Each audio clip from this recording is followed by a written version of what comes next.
Hello friends, welcome to my channel Gujju તડકા.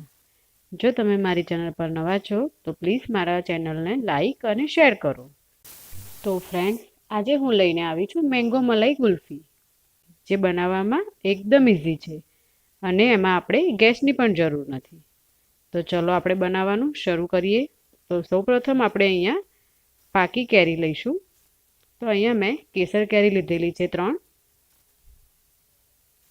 તો હવે આપણે તેને છોલી લઈશું. સૌપ્રથમ પહેલાં તો આપણે એને ધોઈને સરસ કોરા કપડાથી લૂછી લઈશું અને લૂછ્યા બાદ તેને હવે છોલી લઈશું.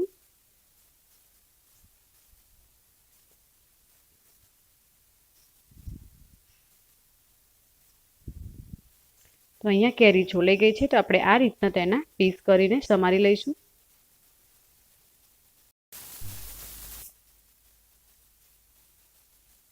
આ રીતના આપણે બધી કેરી સમારી લેવાની છે.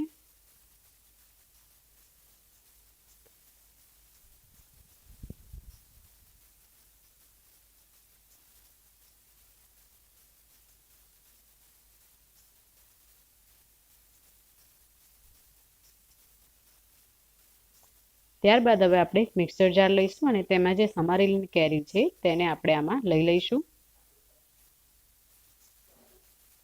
હવે આપણે 3 ચમચી અહીંયા તાજી મલાઈ લઈશું.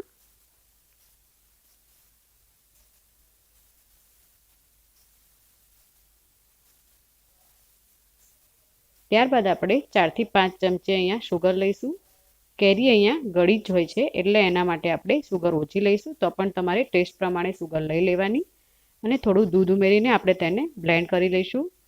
તો તમે જોઈ શકો છો અહીંયા એકદમ સરસ બ્લેન્ડ થઈ ગયું છે. તો આ રીતનું આપણે અહીંયા ટેક્સચર રાખવાનું છે.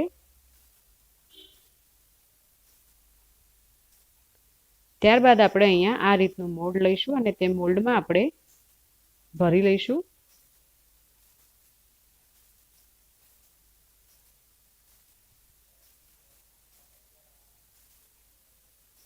અને જો તમારી જોડે મોલ્ડ ના હોય તો તમે પેપર કપમાં પણ આ બનાવી શકો છો.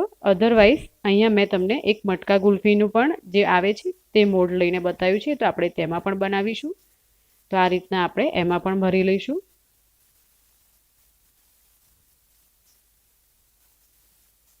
અને તેની ઉપર આપણે પિસ્તાથી થોડું ગાર્નિશિંગ પણ કરી લઈએ.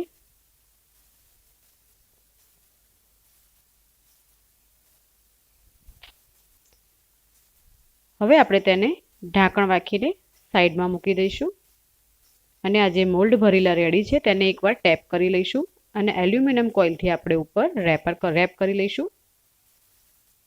ત્યારબાદ આપણે ચપ્પાની મદદથી આ રીતના હોલ કરવાના છે અને હોલ થઈ જાય ત્યારબાદ આપણે આમાં સ્ટીક ભરાવી દઈશું અને આને 8 કલાક માટે ફ્રીઝમાં મૂકી દઈશું.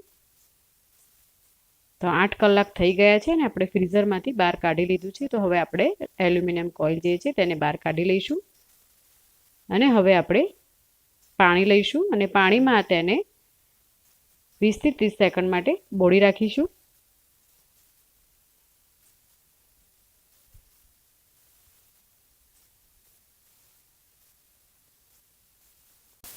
તો તમે જોઈ શકો છો એકદમ ઇઝીલી બહાર નીકળી ગઈ છે અને આપણી અહીંયા મેંગો મલાઈ ગુલ્ફી રેડી થઈ ગઈ છે ફ્રેન્ડ્સ.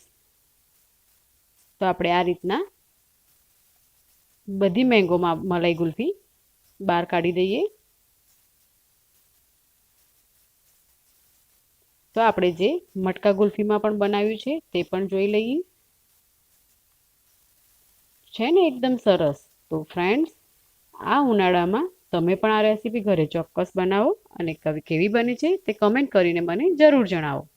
આવી જ રીતે આપણે મળતા રહીશું અવનવી રેસીપી સાથે. મારો વિડીયો ગમ્યો હોય તો પ્લીઝ લાઈક અને શેર